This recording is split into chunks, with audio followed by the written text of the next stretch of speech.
नमस्कार मित्रांनो, जतमधून आलतो पुढं कडलास मध्ये दालचा राईस खाल्ला आणि आलो पुढं. तोपर्यंत बघा एक मैत चाललं होतं, त्या पायावर पडलो ना आपलं निघालो पुढं. आलो ना आपल्या गाडीला घेतला हार. रोहित शेटने घेतला होता. रोहित शेट म्हणलं हार लाव्या गाडीला, चला म्हणलं.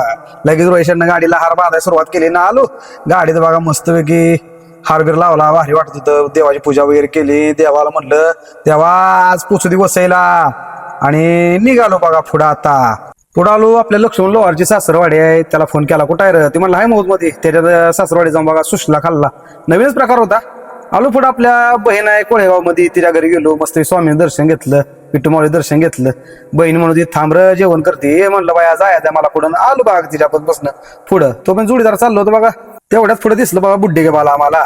गेलो बघा, त्याला ती म्हणलं बाबा खायचं आहे आम्हाला. म्हणलं एकदम म्हणून आलो गाडीत बघा. हा एक नंबर लागतो म्हणून बघा. एक्सप्रेशन आपले ढगात असते, ढगात रोहित बाय कसा खाऊन बघा. निघालो पुढं. आम्ही आलो आता फलटण बशी.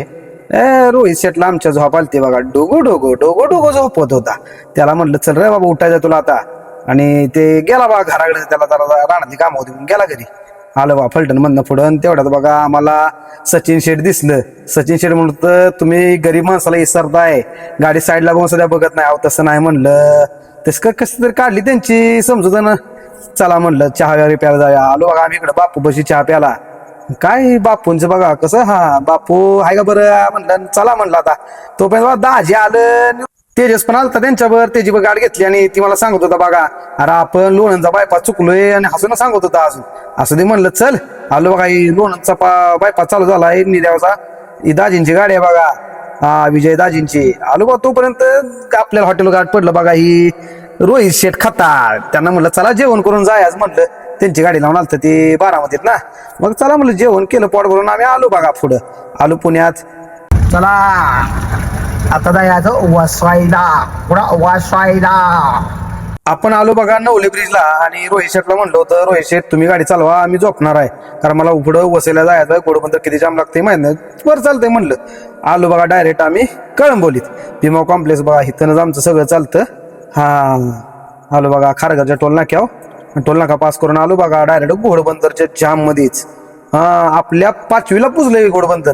5वीला खरंच सांगतो, एकामेकाची जिरवायची असेल ना तर घोडबंदर राहून सोडायचं. सकाळ झाली बघा. वसईला म्हणलं पार्ट्या दारात डायरेक्ट जायचं. पार्टीनं नियोजन लय परफेक्ट लावलं होतं. काय खाली करायचं व्हिडिओ नाही काढता आला आपल्याला. कंपनी बघा बारकी होती, पार्टी चांगली असते. जेवढी कंपनी बारकी तेवढी पार्टी चांगली. खाली करून आपल्याला भरायला तर बायंद्राला जायचं होतं. गाडी काढली ना आलो बघा इकडे बायंदरला. नो एंट्री असेल म्हणलं, पण कशाला नो एंट्री काय नव्हती. पुढं आलो बघा, डबल जायला जाम लागलेच. जामचं काय सुट्टी नाही आपल्या आयुष्यात. म्हणलं ना मी 5वीला पुजलंय तसंच. कंपनी पैसे आलो बघा.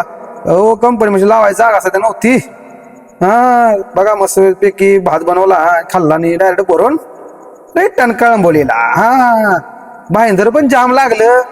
देवा म्हणलं कुठं मी पाप केलंय, काम आहेत लय जाम लागतंय, ठाणं जाम सगळं जाम. डायरेक्ट कळंबोलीत आलो बघा. कळंबोलीत तेवढं काही जाम भेटलं नाही. आता झोपलो. Good night.